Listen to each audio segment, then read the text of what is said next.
Hi, this is Lucia with The Art of Love. I'm very excited to be doing this week's podcast because I know it's going to clear up a lot of myths about dating and breakups. I am going to speak about the reason that anyone ever breaks up with anyone. There's only one reason. They may say it was something else, but that's only a symptom of this one thing, and that is interest level. When someone breaks up with you, it's because they have a low interest level. So it doesn't matter what the reason behind that was, what the symptoms were that led to the interest level going down. It's always and only about interest level. Because when someone has high interest level in you, they are not breaking up with you no matter what. Interest level cuts through everything. And I first heard about it from Doc Love, who you may or may not know. He's the dating expert for AskMen.com. I was lucky enough to be on his show many years ago, and I later returned the favor and had him on my show, and he's great. And when I first heard this concept, I thought, yes, that really makes sense. It's all about interest level.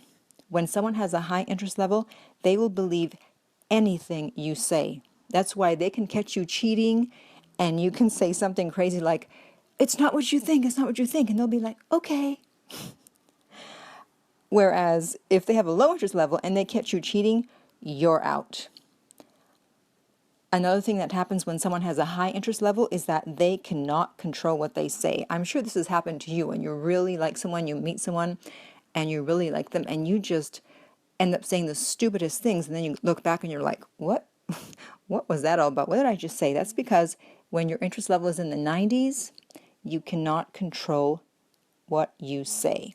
So your only goal in the beginning, definitely the first 10 dates, is to raise interest level.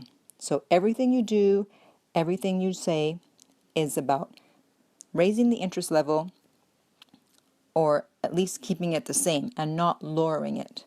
So I'm going to go through a list of things that lower interest level. Okay, so let's start off with, you want to keep it light, you want to keep it upbeat and fun and funny. So do not discuss heavy topics. That will lower interest level.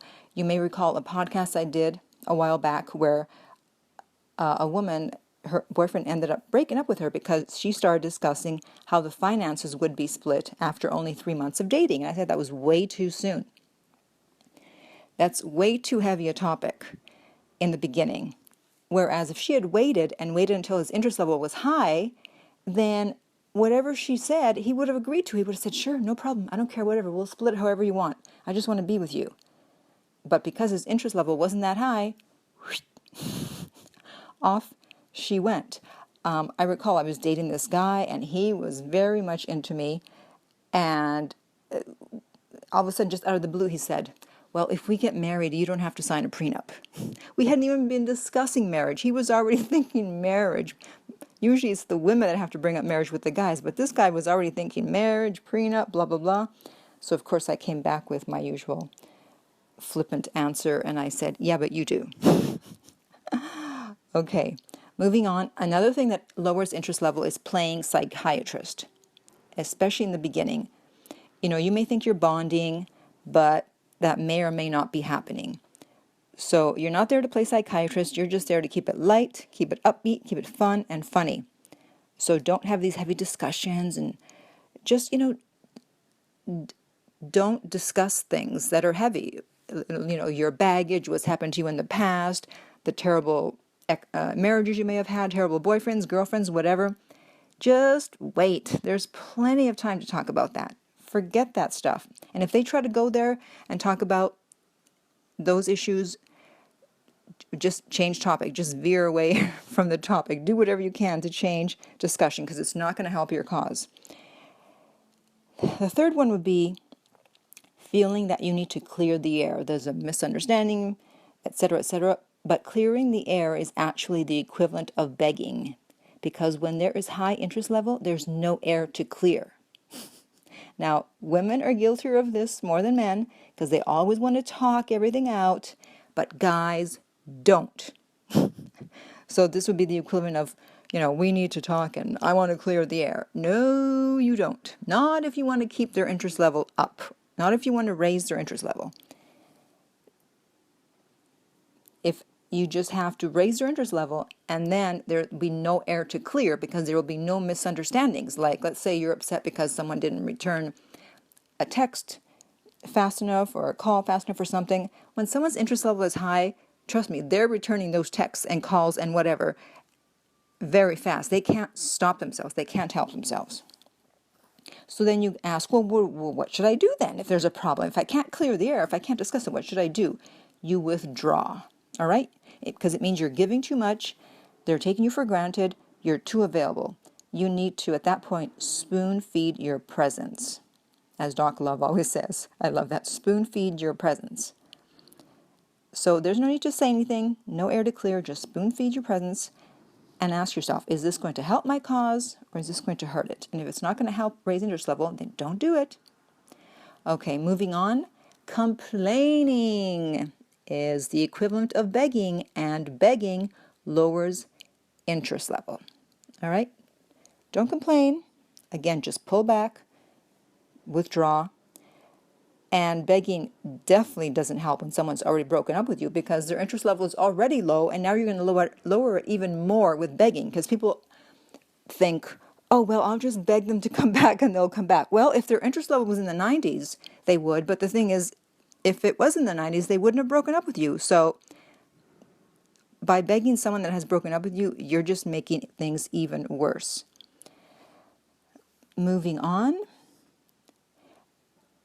Listing the things that he or she doesn't do or should do is the equivalent of begging. And as I just said, begging lowers interest level. See, when interest level is high, there's nothing to complain about.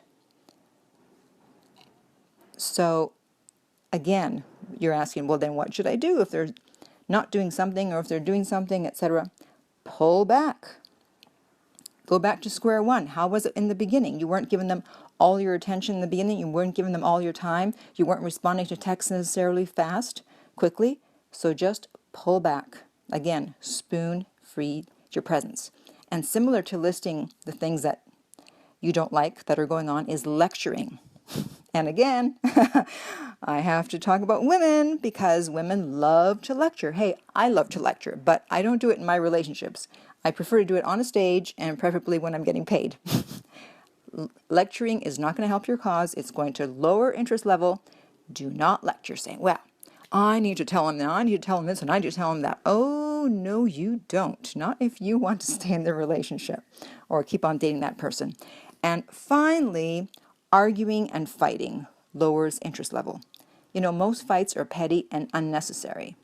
There's really no need to fight over certain things, and it's not going to help your cause. You're just reacting to something without thinking. So just zip it. Calm down. Go away if you have to, but do not fight or argue. It's not going to help your cause. So that is a list of the many ways that you may unwittingly be lowering someone's interest level. So if you have any questions or comments about this, you can contact me at my website, theartoflove.net, where you can also let me know if you are interested in private coaching. If you are listening to this on iTunes, I would appreciate if you would rate and review the podcast. And finally, remember that love inspires, empowers, uplifts, and enlightens.